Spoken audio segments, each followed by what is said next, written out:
Me ha sucedido muchas veces, más de las que puedo contar. Me pongo a hablar de poesía y, como el puto pedante que soy, acabo citando unos versos. Pero si eso no rima, me responde alguien. Yo pensaba que la poesía tenía que rimar. Luego pienso en mi tiempo en el colegio, en cómo nos presentaron la poesía como una especie de matemática del verso, un cadáver literario al que taxidermizar para arrancarle el sentido. Si después de haber abandonado la educación secundaria española nunca os habéis interesado por la poesía, lo entiendo. Con otros muchos países de lengua hispana asumo que es algo similar. Nunca os han dado poesía, porque enseñar poesía es muy difícil. Os han enseñado la historia, os han señalado la métrica y os han explicado los recursos literarios, que si metáforas, que si símbolos, que si rimas asonantes o consonantes. Y sí, todo eso forma parte de la poesía, pero la suma de las partes no representa al completo, y de esta forma, el sistema educativo convierte cada poema en un cadáver al que hay que diseccionar sílaba a sílaba, que es como presentar una canción por sus notas pero no atender a sus melodías. La poesía no es esto. No es un ataúd de cuartetos o de tercetos, firmemente apretados por las rimas, que se explica sin misterio, sin imaginación. Con este vídeo pretendo hablar de lo que para mí es la poesía, un arte mucho más complejo y profundo de lo que tu profesor de secundaria supo transmitir, a menos que tuviera suerte. Siempre he creído que a todo el mundo le tiene que gustar la poesía, aunque sea un poco. Aquellos que no se han enamorado nunca de un poema es porque todavía no lo han descubierto. Porque desde lejos el verso parece una especie de cumbre elitista de la literatura. Ya hice en el pasado un vídeo sobre cómo escribir poesía, pero era demasiado complejo y quiero regresar a las bases. Es hora de enseñar poesía a los profanos. Break, heart, break. Fail, live or fail. But if you can hear me complaining, I'm neither dead or in jail.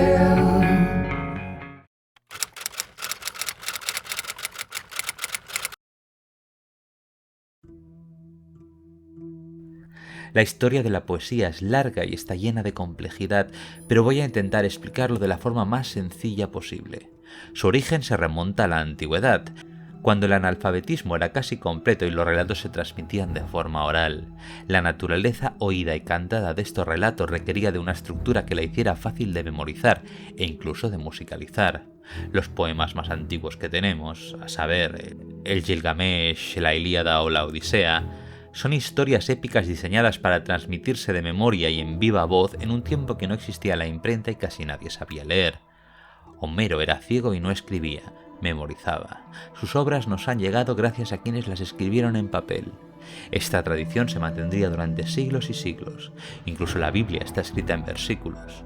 En el medievo, juglares y trovadores relataban mediante canciones historias de autores anónimos.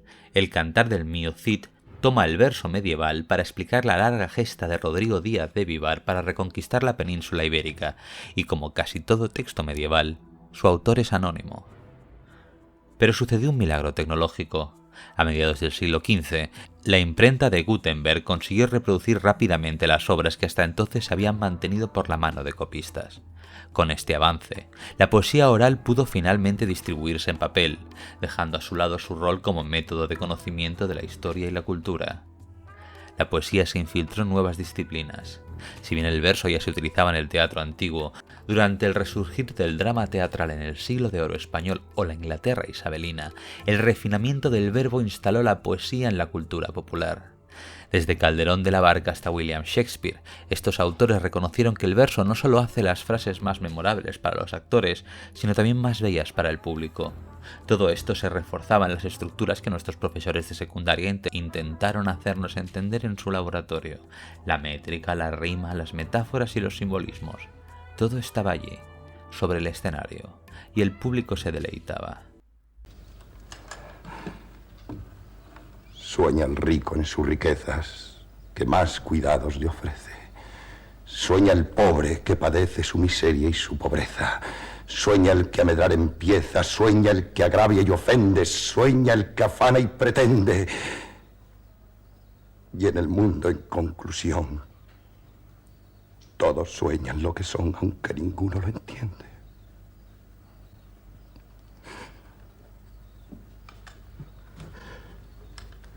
Yo sueño que estoy aquí de estas prisiones cargado y soñé que en otro estado más lisonjero me vi.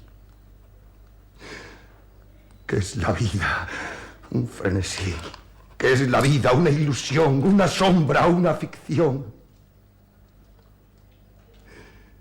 Y el mayor bien es pequeño. Que toda la vida es sueño y los sueños son. Después de este siglo de gloria que nos dejó a poetas como Calderón, Lope de Vega, Góngora o Quevedo, la poesía del siglo de oro vino a conformar gran parte del carácter de España, igual que los ingleses asimilaron a Shakespeare. En este estado ya no era ni teatro ni transmisión cultural. Aquellos poemas se sostienen solos. Existen por el placer de ser leídos.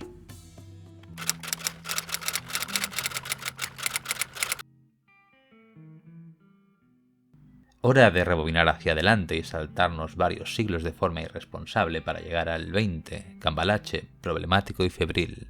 Nos enfrentamos a un tiempo de cambio radical, en que las modas del siglo XIX se apagaron ante la violencia irrupción de las vanguardias literarias. Ocurrieron en todas partes, seguramente hayáis oído hablar de ellas. André Breton, Tristan Tzara, Marinetti, Apollinaire... La lista es larga y las perspectivas complejas. La poesía de vanguardia no requería ni métrica, ni verso, ni prosa. Era un arrebato surrealista y libre en que todas las reglas eran sometidas a crítica y todas las artes se mezclaban entre sí para buscar un nuevo significado después de la revolución industrial y el nacimiento del psicoanálisis. Durante el siglo XX, la poesía se desprendió definitivamente de sus reglas más férreas para volverse una forma de expresión literaria totalmente desatada de los confines. Como ejemplo, Federico García Lorca, que escribió El romancero gitano en 1928 y Poeta en Nueva York en 1930. Ambos libros son fantásticos, pero siento que el segundo es el más original, dejando de lado el casto octosílabo para entregarse al caos surrealista del verso libre. Para ofrecer un contraste adecuado, voy a leer dos fragmentos. Ambos son fragmentos de poemas que podemos encontrar en El romancero gitano y en Poeta en Nueva York respectivamente. Uno es un romance en octosílabos, el otro es verso libre. Las piquetas de los gallos cavan buscando la aurora cuando por el monte oscuro baja Soledad Montoya. Cobre amarillo su carne, huele a caballo y a sombra, yunques ahumados sus pechos, gimen canciones redondas. Soledad, ¿por quién preguntas sin compañía y a estas horas? Pregunté por quién pregunte, dime, ¿a ti qué se te importa? Vengo a buscar lo que busco, mi alegría y mi persona, soledad de mis pesares, caballo que se desboca, al fin encuentra la mar y se lo tragan las olas. Por el East River y el Queensborough, los muchachos luchaban con la industria y los judíos vendían al fauno del río la rosa de la circuncisión, y el cielo desemboca por los puentes y los tejados manadas de bisontes empujadas por el viento. Pero ninguno se detenía, ninguno quería ser nube, ninguno buscaba los helechos, ni la rueda amarilla del tamboril. Cuando la luna salga, las poleas rodarán para tumbar el cielo. Un límite de agujas cercará la memoria y los ataúdes se llevarán a los que no trabajan. Nueva York de cieno, Nueva York de alambres y de muerte. ¿Qué ángel llevas oculto en la mejilla? ¿Qué voz perfecta dirá las verdades del trigo? ¿Quién? El sueño terrible de tus anémonas manchadas. El poema no carece de orden ni de métrica, ha inventado sus propias reglas, sí, pero se basa en el aliento rítmico de su autor y se notan en el resultado. En resumen, en pleno siglo XXI y abrazados a la posmodernidad, no hay reglas aparentes para la poesía. Yo no sería tan ingenuo. Esto es un método absolutamente defendible si has alcanzado el conocimiento adecuado. Pero si yo ahora decido que me voy a poner a soplar un saxofón y a improvisar, nunca seré John Coltrane.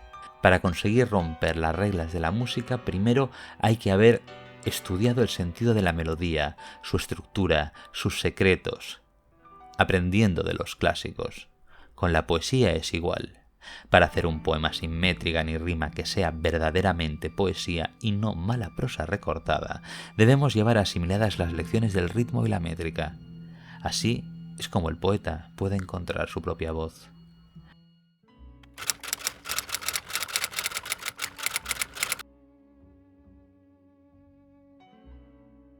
Pero el espectador se preguntará, ¿qué es al final la poesía? Si las vanguardias lo pusieron todo patas arriba, cualquier vomitona arrítmica y cursi puede ser considerada poesía. Lo cierto es que sí, la podemos considerar mala poesía. Pero este arte, a estas alturas de la historia, ya no es la transmisión oral o el teatro. El poema es un conjunto íntimo de palabras que buscan transmitir un pensamiento o sentimiento, pero sobre todo hacerlo de la forma más descarnada y sincera, sin acudir a tópicos ni lugares comunes. La poesía es resignificación. La poesía busca elevar vidas mostrando las maneras en que nuestro lenguaje puede alzar lo más común o hacer familiar lo más sagrado. La simple combinación de palabras en un buen verso puede tener más impacto en nuestra forma de ver el mundo que el libro entero de un filósofo. Decía Jaime Gil de Biedma: la mejor poesía es el verbo hecho tango, y los poemas son un modo que adoptamos para que nos entiendan y que nos entendamos. Tango, porque nos despierta en la noche y nos hace bailar su tristeza sílaba a sílaba, hasta hacernos conscientes de nuestro cuerpo y nuestra mente. Aprenderse un poema que nos enamora es un proceso de autoconocimiento. Queda bien citarlo en público, sí, pero lo más importante es ser capaz de recitártelo a ti mismo frente al espejo. Cuando un poeta ha tocado tu alma con sus letras, su obra puede convertirse en el mantra que te mantenga cuerdo y consciente de la realidad. Cuando el mundo se derrumba, yo siempre me acuerdo del bueno de Hamlet, confundiendo el cielo con una falta y pestilente congregación de vapores.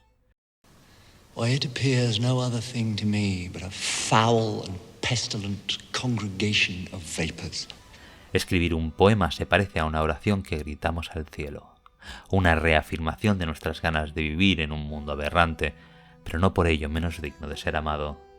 El juego de hacer versos, que no es un juego, me lleva de vuelta a los rincones más oscuros y sangrantes de mi alma pequeña y contingente. Es allí donde me encuentro a mí mismo, no en el personaje de Quetzal, no con mi nombre Sergio Olifante. Lo que soy en mi poema es una serie de palabras meticulosamente ordenadas para poder vomitarlas en paz. Hay un poema para cada persona. La cuestión es encontrarlo. Hay unos versos para ti que te pueden aclarar cómo te sientes y te harán sentir acompañado. No sé cuáles, porque no te conozco, pero sé que puedes encontrarlos. Yo empecé con los monólogos de Shakespeare y desde allí encontré a Jaime Gil de Biedma, a Vicente Gallego, a San Juan de la Cruz, a Wisława Szymborska. Ahora mi mente está tan cargada de versos que me cuesta escribir en prosa, pero hago lo que puedo. Para aquellos alérgicos a contar las sílabas, existen incluso poemas en prosas escritos por figuras como Charles Baudelaire, que llenó con ellos el spleen de París a mediados del siglo XIX, antes de las vanguardias. Si no te ha conquistado la poesía, es porque no has encontrado el poema adecuado. Imagina que todo tu contacto con la música se redujera a las clases del instituto. Solamente te sabrías 3 o 4 canciones y no entenderías nada. Este es el estado de la poesía ahora mismo, una taxidermia anacrónica congelada entre las paredes de un sistema educativo que reduce las letras a la mediocridad. No te dejes engañar. La verdad te espera en verso, y puede ser por mano de un poeta o de un cantautor, pero hazte el favor de escuchar. Durante muchos años he recitado mis poemas preferidos en este canal, pero soy consciente de que no es suficiente. No basta con exponer poesía, hay que explicarla con toda la precisión que merece, hasta que ya no necesitéis ni mi correa ni mi guía. Este vídeo es solo el principio, y si os ha gustado, hacedmelo saber, like and subscribe y dale a la campanita y todo eso que toca decir al final. Si os gusta, regresaré sobre el tema y analizaré más profundamente la alquimia de un buen poema. Muchas gracias, y un rezo por todos los hombres que no supieron que hubo hombres que escribieron para ellos. Los hombres no supieron que hubo hombres que escribieron para ellos, y esto es feo. Los hombres no supieron que hubo hombres que escribieron para ellos, y esto es feo.